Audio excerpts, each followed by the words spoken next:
Hola, buenas. Soy José Abogado, soy auxiliar de cálculo uno. Y bueno, este video más que nada es para poder repasar un poco de los conceptos de un tipo de speedrun para poder entablar todo lo que en teoría ustedes ya habían visto en lo que fue el CPI, ¿verdad? En teoría, esto ya no pertenece a la malla curricular, o sea, al contenido que debería desarrollar en cálculo uno. Sin embargo, al pedido de varios, entonces simplemente vamos a hacer esto, tipo recapitular todo eso de una manera muy breve, puesto que no es de interés, por así decirlo.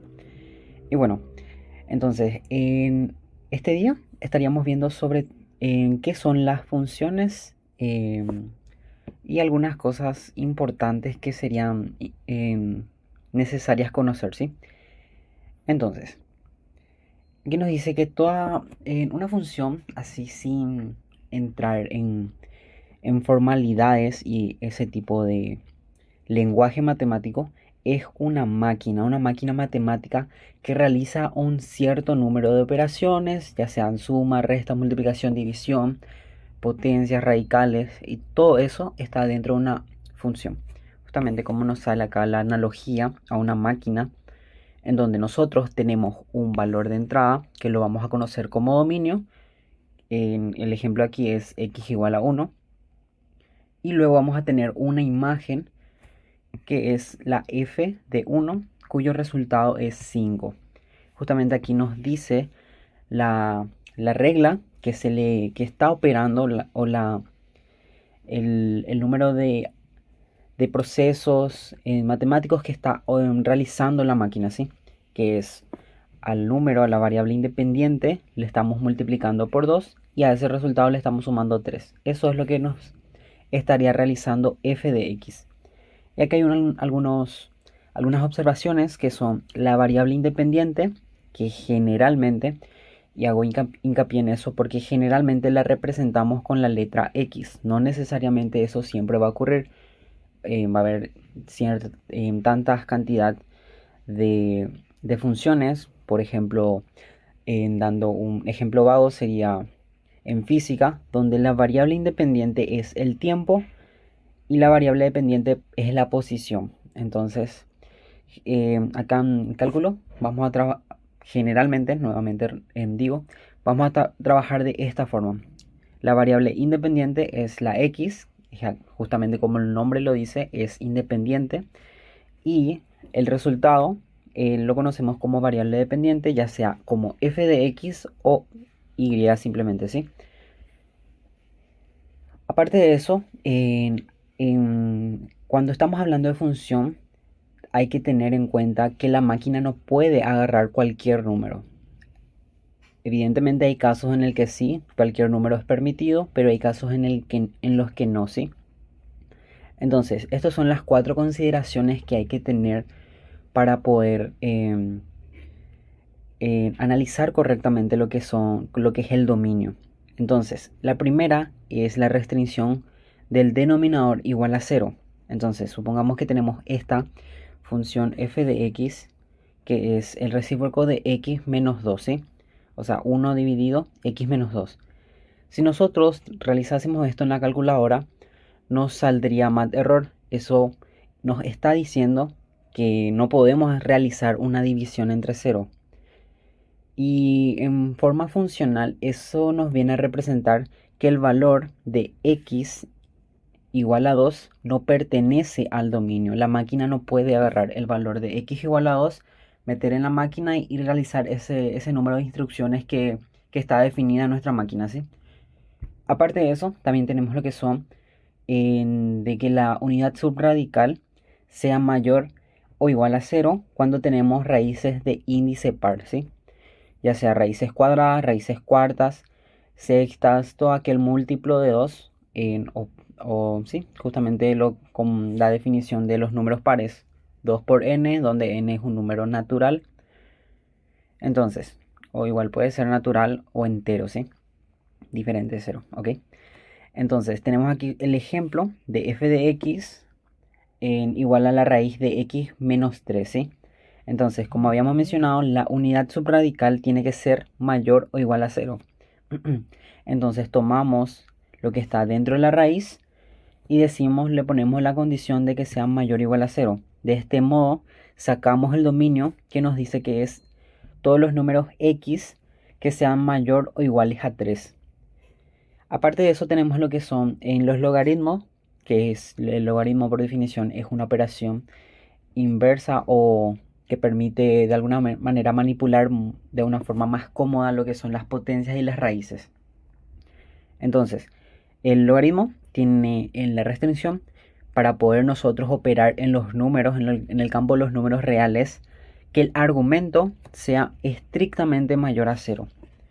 Entonces, aquí tenemos un ejemplo, f de x igual al logaritmo natural de x menos 1, ¿sí? Entonces, recuerden, esto es logaritmo en una base a, y esto que no nos dice la base explícitamente, quiere decir que es un logaritmo natural, su base es el número de Euler, ¿sí?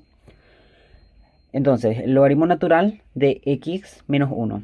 Identificamos que esto viene a corresponder el argumento, y la condición nos dice que el argumento tiene que ser mayor que 0, ¿sí? Estrictamente mayor a 0. De este modo sacamos la desigualdad obteniendo este resultado. Quiere decir que todos los valores permitidos, es decir, el dominio va a ser x mayor, estrictamente mayor a 1, ¿sí? Y finalmente tenemos en bueno, esto ya es una generalización, ¿sí? Para tangentes ocurre que es, a ver, vamos a mencionar esto así.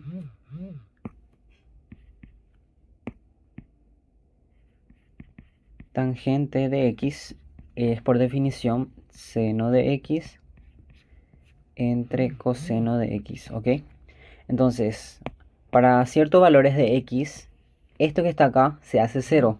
Es decir, que estamos cayendo en la primera restricción, o sea, el primer problema cuyo denominador era igual a 0. Es decir, que ese punto no está definido. Entonces, para las tangentes ocurre esto. Y en ese caso lo que hay que hacer es evitar los puntos asintóticos, ¿sí? Eso van a ver más adelante cuando entren más en profundidad en la parte de los límites, ¿sí?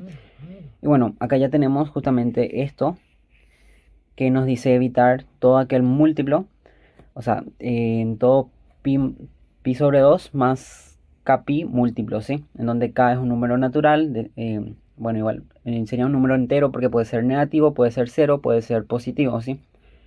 Si k vale 0, evidentemente es pi sobre 2, o sea 90 grados, ¿sí? Y eso es un punto muy importante cuando estamos trabajando en el cálculo.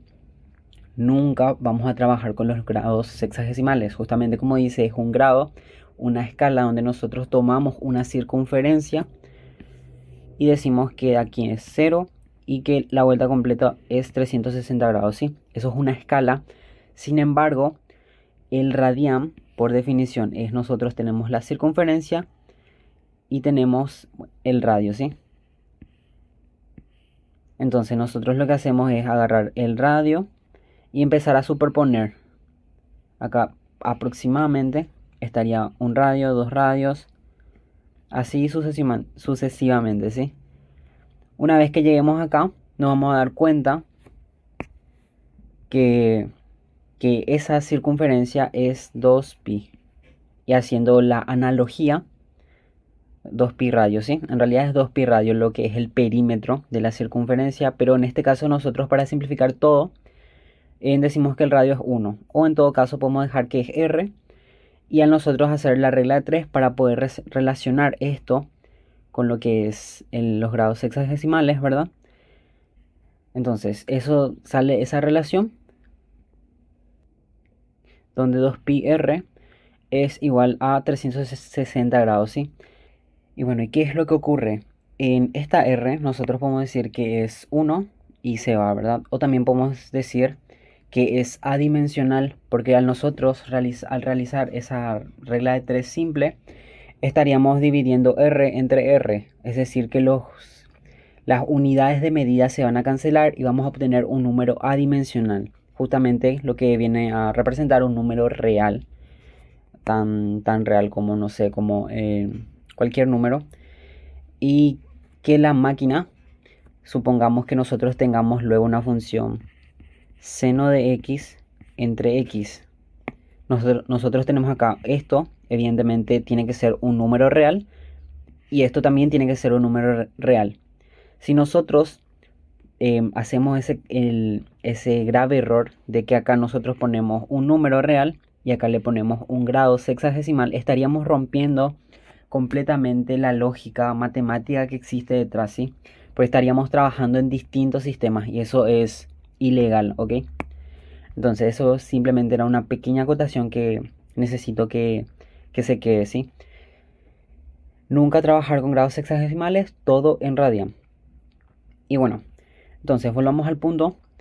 Dentro de las funciones reales, evidentemente solamente estamos trabajando dentro de los campos de los números reales. Tenemos dos tipos principales, lo que son las algebraicas, en que simplemente están clasificadas como las polinómicas, x a la n, las racionales, que son divisiones en p de x entre q de x, y luego tenemos las irracionales, que son las raíces. ¿Por qué? Porque estamos agrupando todo de estos tres, que evidentemente eran diferentes, porque esto simplemente era una x, esto es algo dividido otra cosa, y esto es una raíz.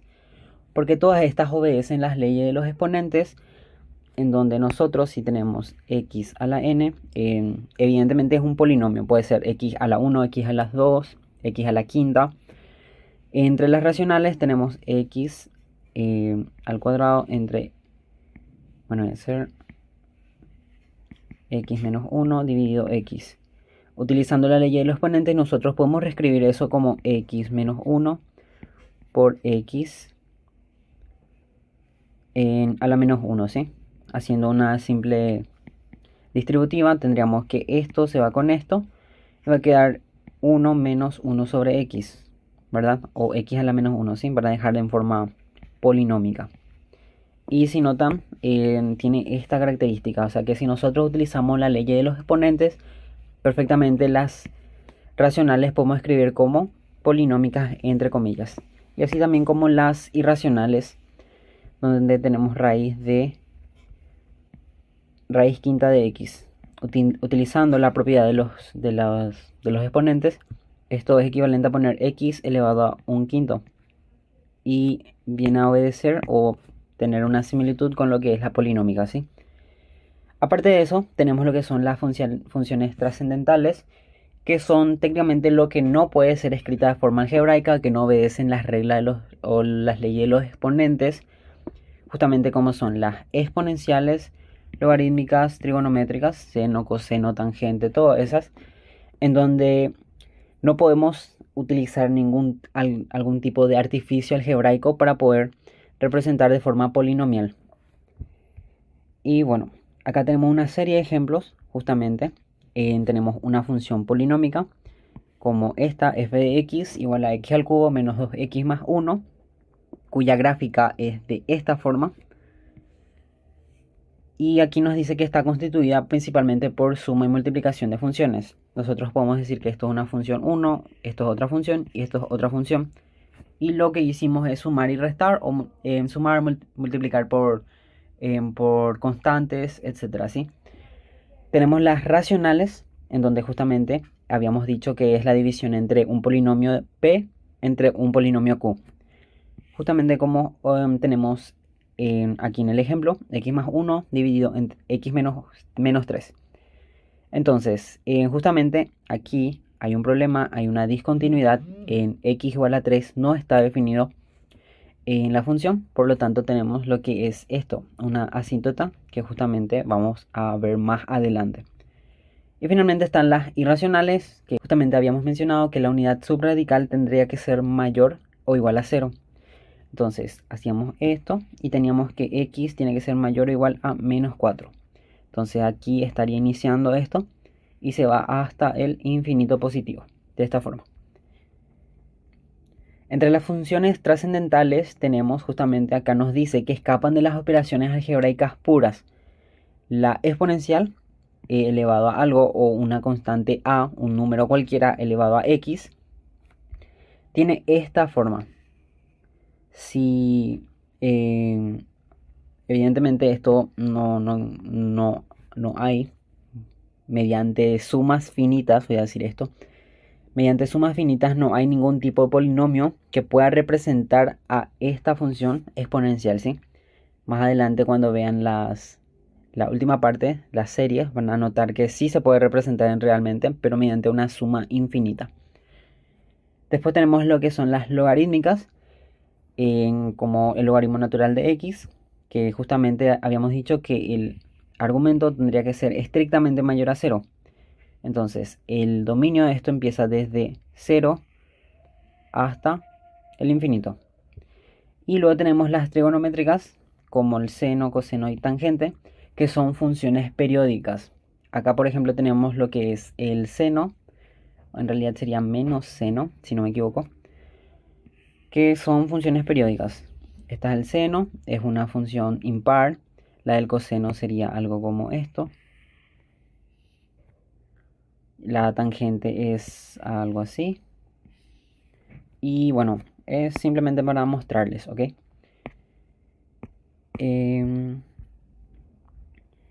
Dentro, evidentemente, las funciones son operadores matemáticos y cumplen ciertas características.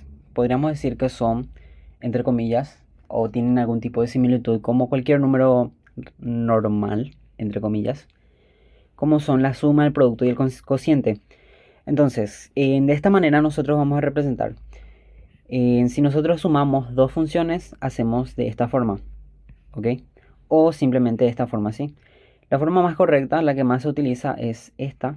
Notarán en toda la bibliografía que se utiliza que suele usar de esta forma.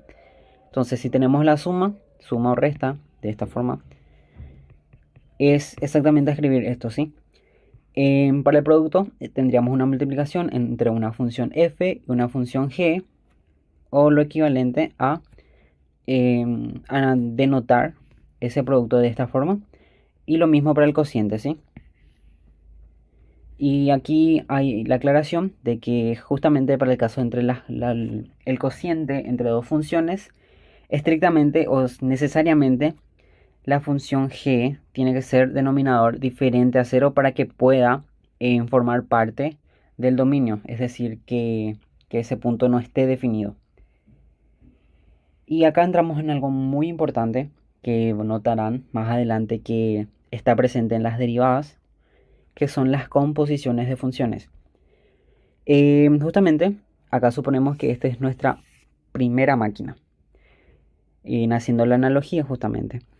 Tenemos una máquina G cuyo dominio o cuyo valor de entrada es la X y nos da un valor o el rango imagen de 3X, ¿verdad?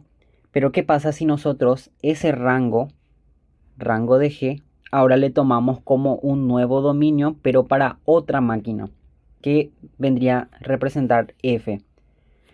Entonces, esto es dominio de G. Esto es el rango de G, pero a su vez viene a representar el dominio de F. Y finalmente esto es el rango de F composición G, de esta forma. Entonces, la primera máquina toma un valor X y nos da un valor de 3X, siendo directamente el rango de G. Ese rango de G, si volvemos a meter dentro de otra máquina, como la F, viene a representar ahora al dominio de F. Una vez que se ingresa dentro de la máquina y hace todas las operaciones que tiene como instrucción, nos va a dar el rango, pero ahora de la composición. F composición G, justamente como nos sale de esta forma, ¿sí? Acá está todo esto escrito de forma más ordenada, pero es importante esto comprender bien porque es extremadamente útil. Bueno, aparte de eso también tenemos lo que son algunas funciones y algunas simetrías que son útiles justamente en la parte de las integrales. Entonces, una función par es aquella que si nosotros ponemos, si le ponemos un espejo, vamos a tener exactamente la misma imagen, ya sea por la parte izquierda y la parte derecha, ¿sí? Entonces, supongamos que este que está aquí es el espejo. Si nosotros tomamos un valor arbitrario, como este de aquí, y hacemos su imagen, es esta que está acá. Esto es X. Y ahora si tomamos ese valor, pero el negativo, este de aquí que es el menos X, y volvemos a tomar su imagen, nos sale el mismo valor.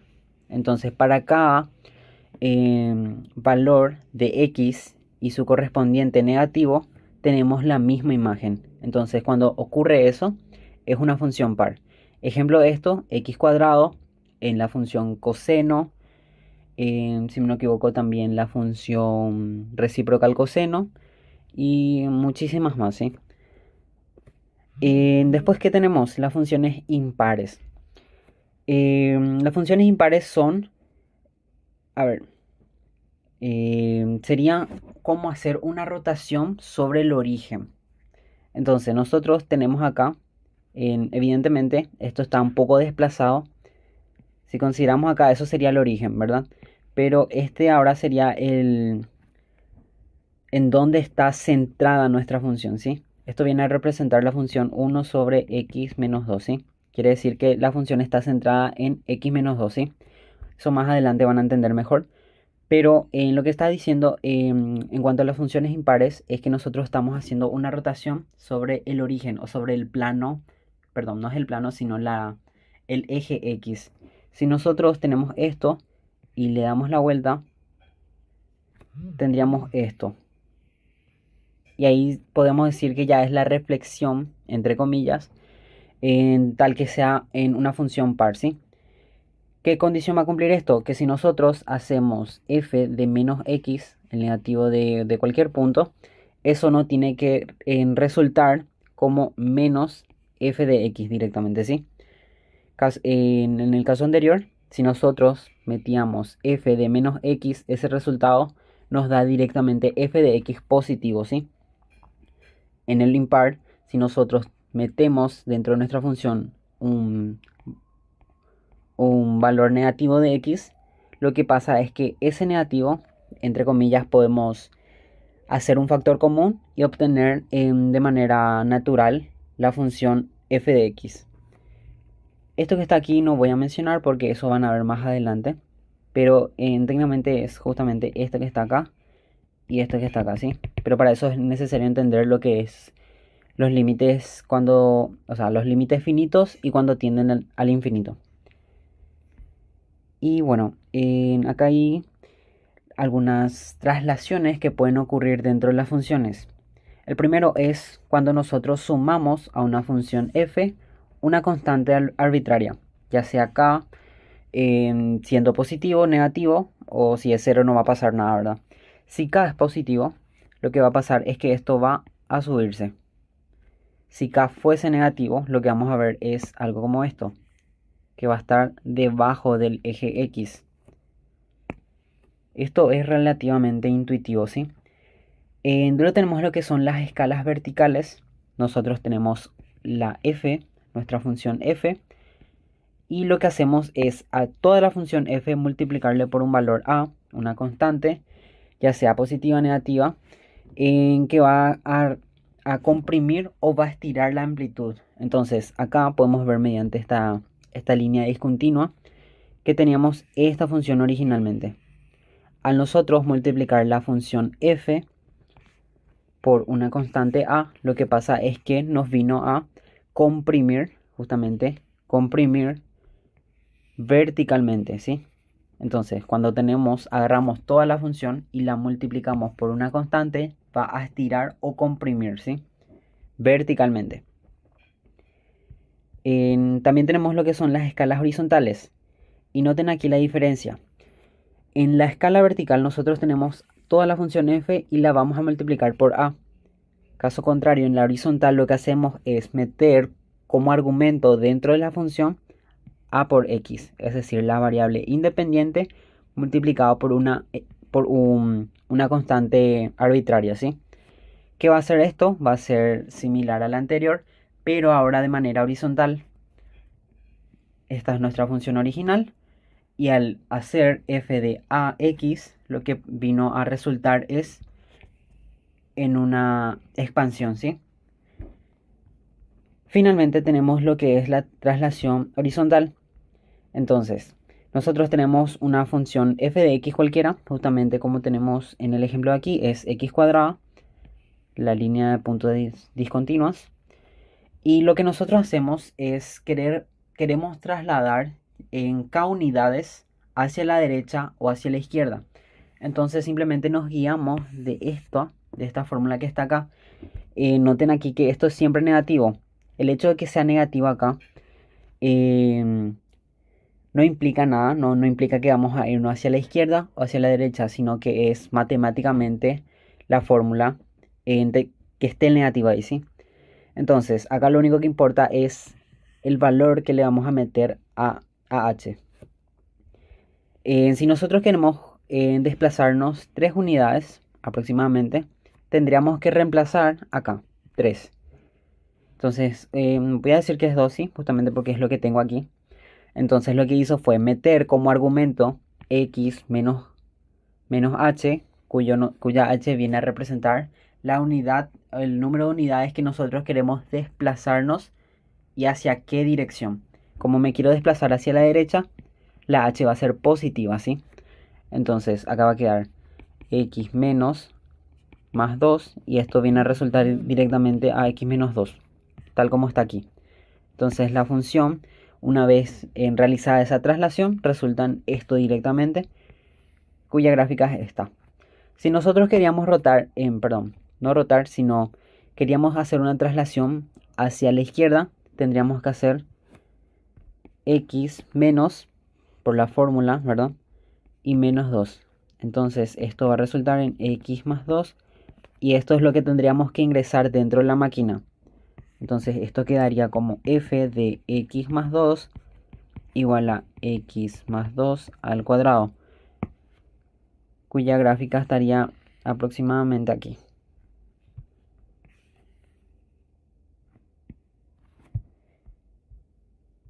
Y bueno, entonces, llegando al final de esto, simplemente es importante tener en cuenta todos estos conceptos para poder profundizar y poder entender sobre todo la parte de límites. Los límites van a haber casos en, bueno, la mayor parte de todos los problemas de los límites están en las indeterminaciones, cosa que nosotros tenemos que resolver eso. Recuerden que una indeterminación es 0 dividido 0 o infinito sobre infinito. Esos valores no nos dan ninguna idea, no nos dan ninguna conclusión. Entonces tenemos que nosotros de alguna manera realizar operaciones, artificios algebraicos y poder operar hasta obtener un resultado contundente y siempre respetando las leyes de las matemáticas, ¿sí? Entonces, simplemente eso, ¿sí? Y eso técnicamente es todo el plan, los límites, derivadas, integrales y series, ¿sí?